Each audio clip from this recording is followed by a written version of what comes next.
गांव की गलियों में सुबह की हल्की धूप फैली थी, जो मिट्टी की सोंधी महक के साथ मिलकर एक अलौकिक शांति रच रही थी। पेड़ पौधों पर ओस की बूंदें सूरज की किरणों से टकराकर मोती जैसी चमक रही थीं। वही गांव, जो कभी आदित्य और सान्वी के प्यार को समझने के लिए तैयार नहीं था, अब बदलाव की दहलीज पर खड़ा था। सान्वी आज अपने आंगन में तुलसी को जल देती हुई जैसे किसी और ही दुनिया में थी। उसकी आंखों में उम्मीद थी, पर मन में अब भी कई सवाल। क्या गांव सच में बदल गया है?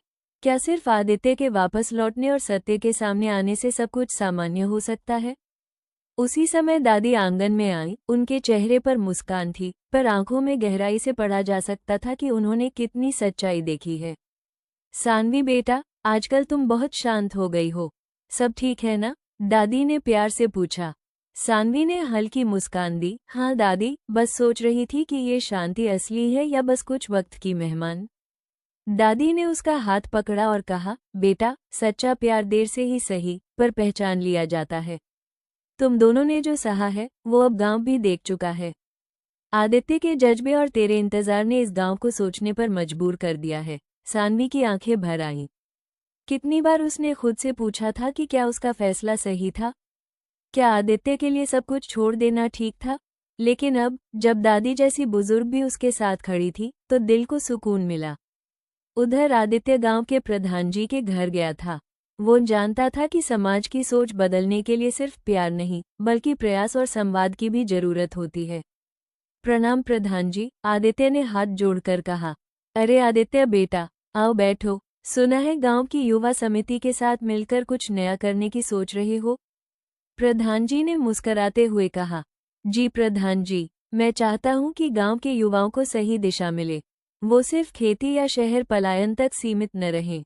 हम यहाँ एक लाइब्रेरी और डिजिटल शिक्षा केंद्र खोल सकते हैं। और हाँ, मैं और सान्वी मिलकर लड़कियों के लिए स्वरोजगार केंद्र भी शुरू करना चाहते हैं। प्रधान जी ने कुछ पल सोचा, फिर बोले, बेटा, अगर तुम सच में गांव के लिए कुछ करना चाहते हो तो हम सब साथ हैं। अब वक्त आ गया है कि पुरानी सोच बदली जाए।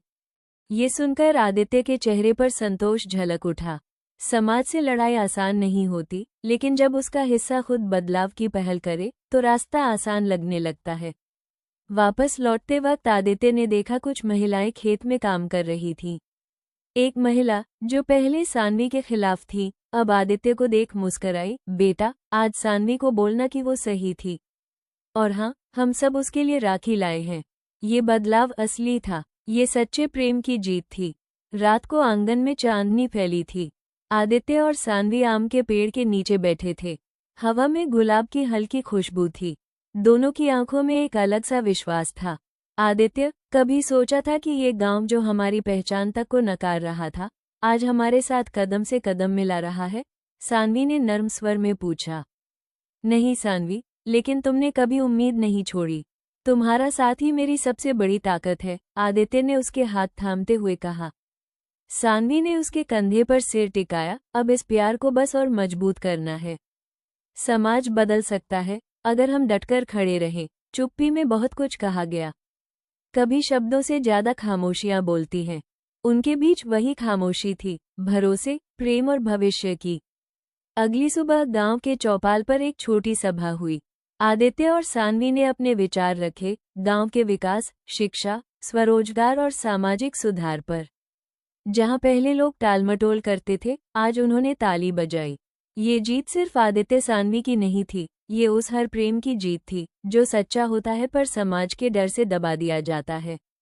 सभा के बाद एक बुजुर्ग महिला, जिनकी पहले राय बहुत कठोर हुआ करती थी, आई और बोली, बेटा सान्वी, तुमने आज गांव की लड़कियों के लिए नई राह बनाई है। तुम जैसे हिम्मत वाले लोग ही असली बदलाव लाते हैं। सान्वी की आंखें नम थीं, पर आज वो आंसू दुख के नहीं, सम्मान और अपनत्व के थे। गांव के मंदिर के सामने शाम की आरती चल रही थी। शंख की आवाज और घंटियों की मधुर गूंज में सान्वी का मन शांति ढूंढ रहा था, लेकिन दिल में उठता तूफान अभी भी शांत नहीं हुआ था। आरती के बाद जब लोग धीरे धीरे मंदिर से बाहर निकलने लगे, तो सान्वी वहीं सीढ़ियों पर बैठ गई। उसके पास कुछ महिलाएं बैठी थीं जो आदित्य और उसके रिश्ते पर कानाफूसी कर रही थीं।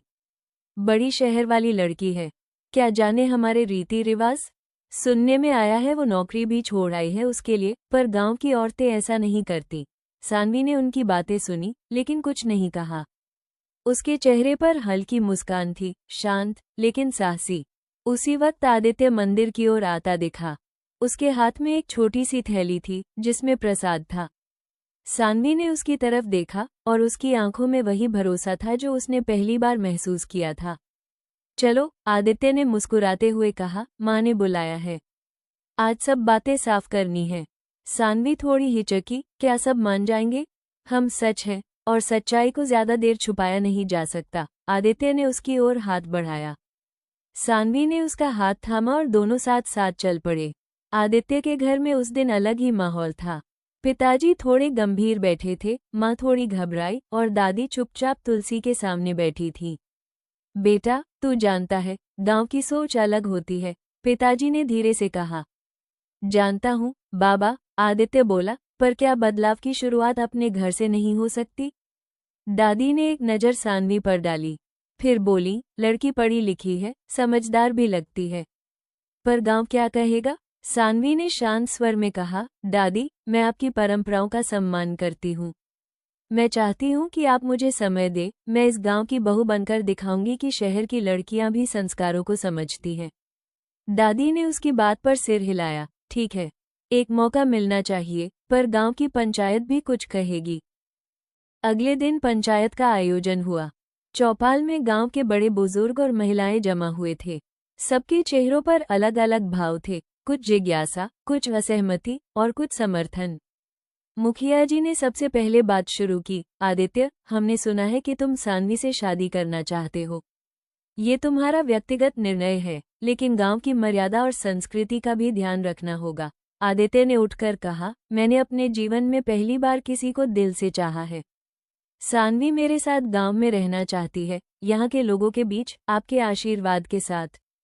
हम कुछ अलग नहीं करना चाहते, बस आप सबका साथ चाहिए। सानवी भी खड़ी हुई और बोली, मैं इस गांव की बहू बनने को तैयार हूँ। मैं चाहती हूँ कि मैं आपके साथ रहूँ, आपकी सेवा करूँ। एक बुजुर्ग महिला बोली, अगर लड़की सच में गांव के रंग में रंगने को तैयार है, तो हम भी क्यों रोके? कई लोगों ने सहमति में सिर हिलाया, लेकिन कुछ अभी भी असमंजस में थे। तभी एक छोटी बच्ची आगे आई और बोली, मैंने दीदी को मंदिर में देखा है, वो मुझसे बहुत प्यार से बात करती हैं। मुझे वो बहुत अच्छी लगती हैं। बच्ची की मासूम बात ने सबके चेहरे पर मुस्कान ला दी। माहौल हल्का हुआ, और धीरे धीरे लोगों के चेहरे पर स्वीकृति दिखने लगी। मुखिया जी ने घोषणा की, अगर गांव को ऐतराज नहीं है, तो हम इस रिश्ते को आशीर्वाद देते हैं। उस रात आदित्य और सानवी छत पर बैठे थे। चारों ओर गांव की रौनक फैली हुई थी, और आसमान में तारे चमक रहे थे। सानवी ने कहा, आज पहली बार लगा जैसे मैं सच में किसी घर की हो गई हूँ। आदित्य ने उसका हाथ थामा, अब ये घर तेरा है, और ये गांव तेरा है। सानवी की आंखों में नमी थी, लेकिन उसमें अब डर नहीं था, वो आंसू अब बिलोंगिंगनेस के थे। आदित्य, उसने धीमे स्वर में कहा, क्या हमें सच में इतना कुछ सहना पड़ा सिर्फ एक प्यार के लिए? हाँ, आदित्य ने मुस्कुराकर कहा, क्योंकि ये सिर्फ प्यार नहीं था, ये विश्वास था, आत्मीयता थी, और अब ये एक नई शुरुआत है।